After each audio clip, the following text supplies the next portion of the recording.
नमस्कार, मैं हूं आशुतोष और आप देख रहे हैं सत्य हिंदी। सत्य हिंदी के विशेष कार्यक्रम श्रवणगढ़ की खरी खरी में आपका स्वागत है। ये हमारा वो कार्यक्रम है जिसमें देश के जाने माने पत्रकार संपादक श्रवण गर्ग जी अपनी तीखी टिप्पणी करते हैं मौजूदा राजनीतिक माहौल पर, और उनकी तीखी टिप्पणियों से न तो सत्ता पक्ष बचता है न विपक्ष, और दोनों ही तिलमिला के रह जाते हैं। आज फिर मुखातिब होंगे उनसे और जानने की कोशिश करेंगे कि दरअसल अधीर रंजन चौधरी, जो पिछली लोकसभा में कांग्रेस पार्टी के पार्लियामेंट्री पार्टी के नेता थे, हालांकि नेता विपक्ष वो नहीं थे, लेकिन फिर भी दर्जा लगभग वही था। चुनाव हार गए, लेकिन दिल्ली आते हैं, उसके बाद प्रधानमंत्री नरेंद्र मोदी से मुलाकात करते हैं और उसके बाद फिर एक बार फुसफुसाहट शुरू हो जाती, क्योंकि अभी कांग्रेस पार्टी दिग्विजय सिंह के उस ट्वीट से उबरी भी नहीं थी कि एक तरीके से दूसरी अफवाह ने या दूसरी अटकलों ने कांग्रेस पार्टी को डस लिया। तो क्या यह माना जाए कि अधीर रंजन चौधरी की प्रधानमंत्री नरेंद्र मोदी से मुलाकात सिर्फ बंगाल की राजनीति के संदर्भ में है या फिर उसके कुछ और मायने भी हैं? क्या वो भी कोई झटका कांग्रेस पार्टी को देना चाहते हैं? क्योंकि आज की तारीख में पश्चिम बंगाल में लड़ाई भारतीय जनता पार्टी और ममता बनर्जी के बीच में है। चुनाव अभी कुछ महीने बाकी हैं, लेकिन इस बीच सबको मालूम है कि वहां कांग्रेस पार्टी का अस्तित्व लगभग खत्म होने के कगार पर है। अधीर रंजन चौधरी भी चुनाव हार चुके हैं, तो क्या समझा जाए? जी सर, आपका बहुत बहुत स्वागत है। अभी 2 दिन पहले हमने दिग्विजय सिंह के ऊपर चर्चा की थी, उनके सोशल मीडिया पोस्ट पर, जो कांग्रेस वर्किंग कमेटी की बैठक के ठीक 18 मिनट 20 मिनट पहले उन्होंने जारी किया था। उस पर अभी बहस चल रही है, मतलब सोशल मीडिया में उस पर ही बहस चल रही है। और पश्चिम बंगाल में जो निर्णायक चुनाव होने वाले हैं अगले साल क्या, इस साल का ये आखिरी दिन है, तो होने ही वाले हैं, 2-1 महीने में होने वाले हैं और ये काफी महत्वपूर्ण चुनाव है। तो इस बीच में मंगलवार को कांग्रेस के नेता, जैसा आपने कहा कि वो कांग्रेस के संसदीय दल के अध्यक्ष थे, प्रमुख थे, नेता थे लोकसभा में, और मोदी जी की कृपा से लगभग विपक्ष का नेता ही उनको माना गया था, ये कहते हुए कि हालांकि आपके पास नहीं है फिर भी हम बना रहे हैं, मान रहे हैं कि आप विपक्ष के नेता हैं।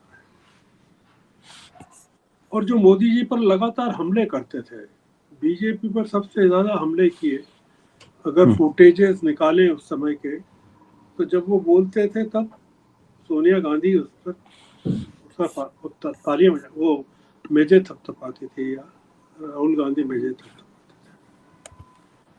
अब वो ऐसा आदमी जो मुख्यमंत्री प्रधानमंत्री का घोर विरोधी हो, बीजेपी का विरोधी हो, वो क्यों मिलने गया होगा? क्या मोदी जी ने उनको बुलाया होगा? क्योंकि इस समय बंगाल में दांव पर कांग्रेस नहीं है, दांव पर मोदी जी का और अमित शाह जी का दावा है कि हम इस बार ममता को सत्ता से हटाकर रहेंगे। देखिए, इसमें तो कोई शक नहीं कि अगर अधीर रंजन से पूछा जाए कि आपके अगर 2 दुश्मन हैं, एक भारतीय जनता पार्टी और एक नरेंद्र मोदी की हुकूमत या बीजेपी, तो आप पहले क्रम पर किसे रखेंगे? तो आपको आंख बंद करके मान लेना चाहिए कि अधीर रंजन कहेंगे कि ममता बनर्जी उनकी पहले नंबर की दुश्मन है। और हमको पता है कि वो, मतलब पूरे बंगाल को पता है कि वो मुर्शिदाबाद के नेता हैं, और मुर्शिदाबाद जो है वो एक ऐसा इलाका है, उसके आसपास का इलाका ऐसा है कि जहाँ काफ़ी बड़ी संख्या में मुस्लिम मतदाता रहते हैं। अब कहा यह गया है कि प्रधानमंत्री से मुलाकात में अधीर रंजन चौधरी ने जो मुद्दा उठाया वो ये था कि बीजेपी शासित राज्यों और अन्य राज्यों में बांग्ला भाषी मजदूरों के खिलाफ हिंसा हो रही है और उन पर हमले हो रहे हैं। तो इस बाबत उन्होंने प्रधानमंत्री का ध्यान आकर्षित किया, कोई पत्र भी सौंपा, कोई मांग पत्र भी सौंपा। सवाल ये है कि कोई भी इस बात पर यकीन करेगा क्या कि अधीर रंजन चौधरी इस काम के लिए प्रधानमंत्री के पास गए थे? जो काम राज्य की मुख्यमंत्री को करना चाहिए या जिस मुद्दे को राहुल गांधी को उठाना चाहिए, खड़गे जी को उठाना चाहिए, या अधीर रंजन जो है इस मुद्दे को राहुल गांधी के माध्यम से उठवाए, वो अपनी पार्टी के नेताओं से नहीं मिलते हैं और वो जाकर प्रधानमंत्री से मिलते हैं। तो इसके क्या मतलब निकाले जाने चाहिए? इसके कई मतलब निकाले जा सकते हैं आशुतोष जी। एक मतलब तो ये है कि वो पार्टी में अपनी घोर उपेक्षा तो बर्दाश्त कर ही रहे हैं। तो क्या वो मोदी जी को ये कहने गए थे कि ममता बनर्जी को हटाने के लिए वो बीजेपी की मदद करने को तैयार है? कांग्रेस तो कर नहीं पाएगी पर बीजेपी कर सकती है, क्योंकि पिछले चुनाव में भी बीजेपी को 77 सीटें मिली थी। मतलब उसको 75 सीटों का फायदा हुआ था पिछले विधानसभा चुनाव में, 2 से 77 हो गई थी। तो क्या वो कोई ऑफर देने गए थे? जैसा कि मैंने कहा, मुर्शिदाबाद जहाँ के वो जहाँ वो जानते हैं, रहते हैं, समझते हैं, और वो जो इलाका है मुस्लिम बहुल इलाका है, बीजेपी की पैठ नहीं है मुस्लिम मतदाताओं में, तो हो सकता है अधीर रंजन कहने गए हो कि मैं मदद करने को तैयार हूँ, या वो ये कहने को गए हो, बताने को गए हो कि देखिए इस बार कांग्रेस नहीं लड़ने वाली है वहां चुनाव इंडिपेंडेंटली। हो सकता है कि कांग्रेस ममता बनर्जी के साथ मिलकर चुनाव लड़े और जितनी सीटें ममता बनर्जी दे उतनी सीटों पर कांग्रेस चुनाव लड़े। तो ऐसी स्थिति में कांग्रेस ममता बनर्जी को जितवाना चाहती है और मैं आपकी ममता बनर्जी को हरवाने में मदद कर सकता हूँ, क्या ये कहने गए?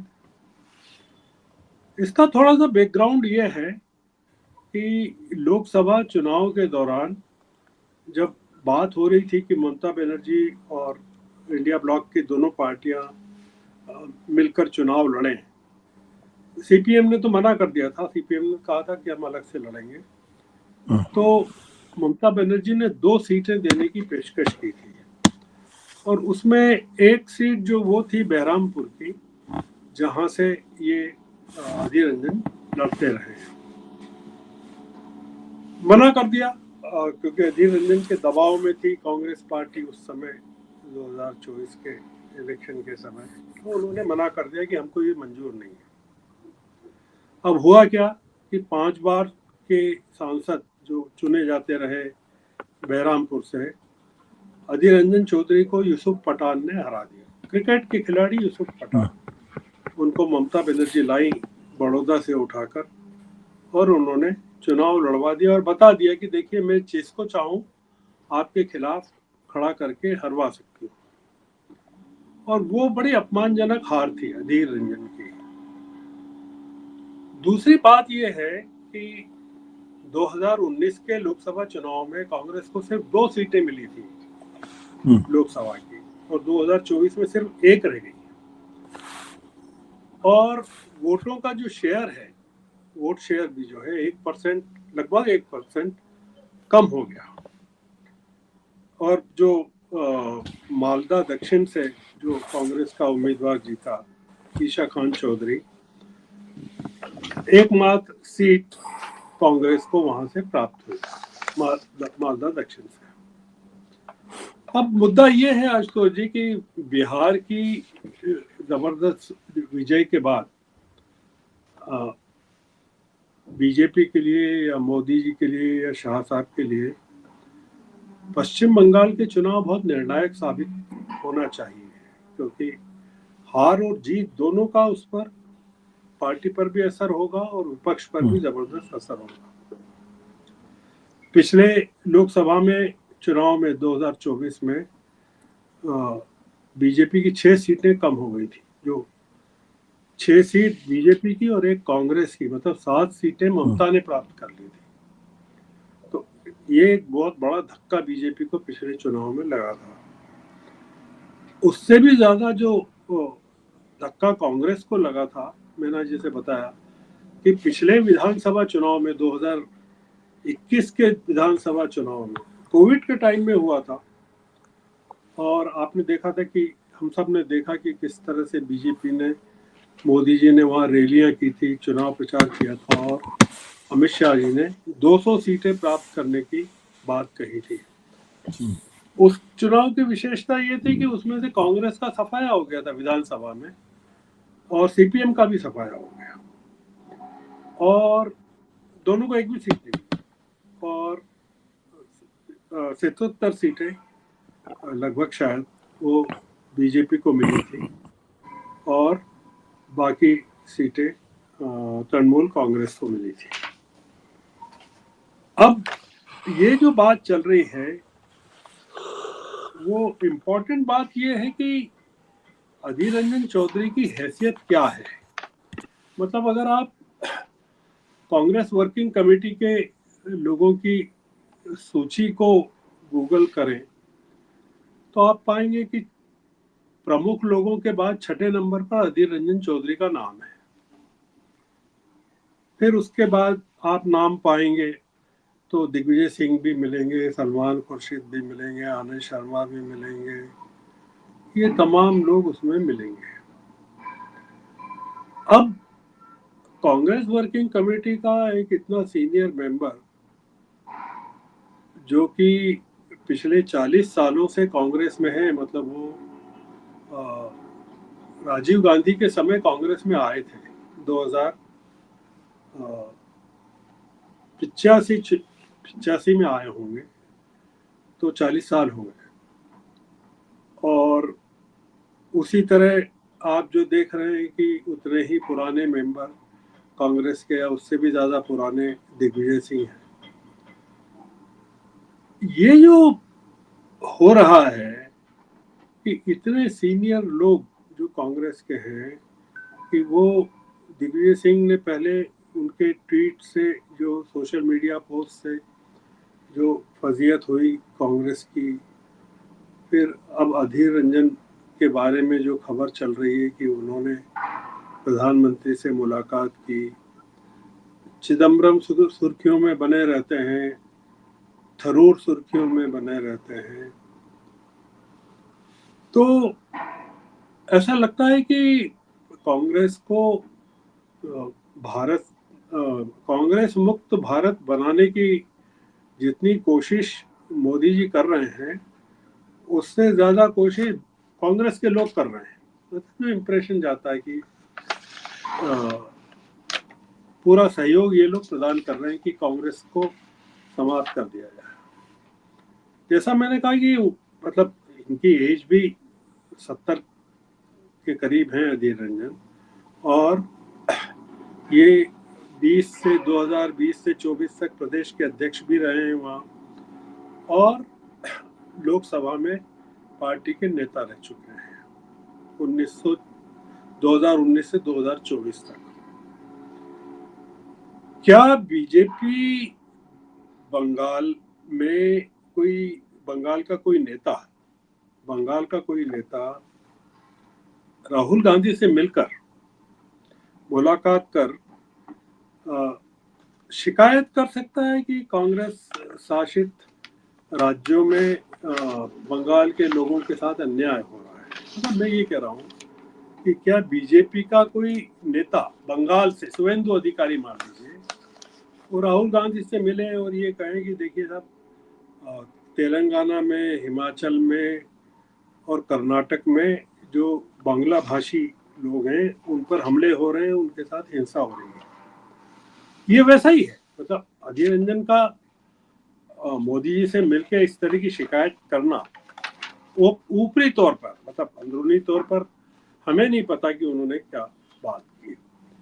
हम जिस बात को अब खत्म करना चाहते हैं कि क्या सोनिया जी से या राहुल गांधी से नाराज होने वाले लोगों की जो संख्या है वो इतनी तेजी से बढ़ रही है कि कोई नई कांग्रेस खड़ी कर की जा सकती है नए साल में। जैसे उड़ीसा का एक पूर्व विधायक ये कहता है कि खड़गे जी की जगह प्रियंका गांधी को अध्यक्ष बनाना चाहिए क्योंकि युवाओं के साथ कनेक्टिविटी खड़गे जी के कारण पैदा नहीं हो पा रही। इमरान मसूद नाम के सांसद कहते हैं कि प्रियंका गांधी को चेहरा बनाना चाहिए प्रधानमंत्री पद का। दिग्विजय सिंह कहते हैं कि कांग्रेस को आरएसएस और बीजेपी से सबक लेना चाहिए कि संगठनात्मक ढांचा कैसा हो। और अब ये जो है अधीर रंजन चौधरी ये प्रधानमंत्री से इन्होंने मुलाकात का सिलसिला चालू कर दिया है। कर्नाटक में हम देख रहे हैं कि सिद्धारमैया और डीके शिव कुमार के बीच में किस तरह से लड़ाई चल रही है। अब ये सब घटनाएं जो हो रही हैं आशुतोष जी, ये 2025 की समाप्ति के साथ हो रही हैं। तो अब क्या माना जाए 2026 में क्या होगा? क्या हम ये माने कि कांग्रेस में कोई बड़ा परिवर्तन हम देख रहे हैं क्या? क्योंकि एक चीज तो ये भी है कि जैसा मैंने शायद कहा हो कि जुलाई में खड़गे जी का कार्यकाल भी पूरा हो रहा है राज्यसभा का, न सिर्फ दिग्विजय सिंह का पर खड़गे जी का भी हो रहा है और वो 84 साल के हो जाएंगे। क्या हम ये माने कि अब आने वाले दिनों में कुछ कांग्रेस में नया होगा कि नहीं होगा, और ये जो चल रहा है इसी तरह से चलेगा? पहली चीज ये। और अधीर रंजन का मिलना प्रधानमंत्री से ये क्या संकेत देता है कि कांग्रेस के लोग ही चाहते हैं कि विपक्ष का सफाया हो जाए देश से या बंगाल से, यानी उनकी नाराजगी ममता से है पर वो उसका बदला कांग्रेस से लेना चाहते हैं अधीर रंजन चौधरी, और कांग्रेस से भी नाराज हैं कि उनकी पुनर्स्थापना नहीं की, उनको राज्यसभा नहीं भेजा, उनको प्रदेश अध्यक्ष नहीं बनाया, मुक्त कर दिया गया, तमाम चीजें। नाराज लोगों की संख्या लगातार बढ़ रही है और हम जो एक 2024 के लोकसभा चुनाव के बाद ये मान रहे थे कि ग्रुप ऑफ 23 अब नहीं है, असंतुष्ट लोग नहीं है। ऐसा लगता है कि नए सिरे से कोई नया ग्रुप पैदा हो रहा है या बन रहा है या बन गया है या बन सकता है। तो 2026 में बहुत सारी चीज़ें जो हम देखना चाहते हैं, देश का भविष्य क्या होगा, उसके साथ हमको कांग्रेस के भविष्य के बारे में भी चिंतित होना पड़ेगा। तो हम अपनी आज की चर्चा इसी नोट पर खत्म करना चाहते हैं। जी बहुत बहुत शुक्रिया सर, बहुत बहुत शुक्रिया, और हमारे दर्शकों को नए साल की शुभकामनाएं। Thank you.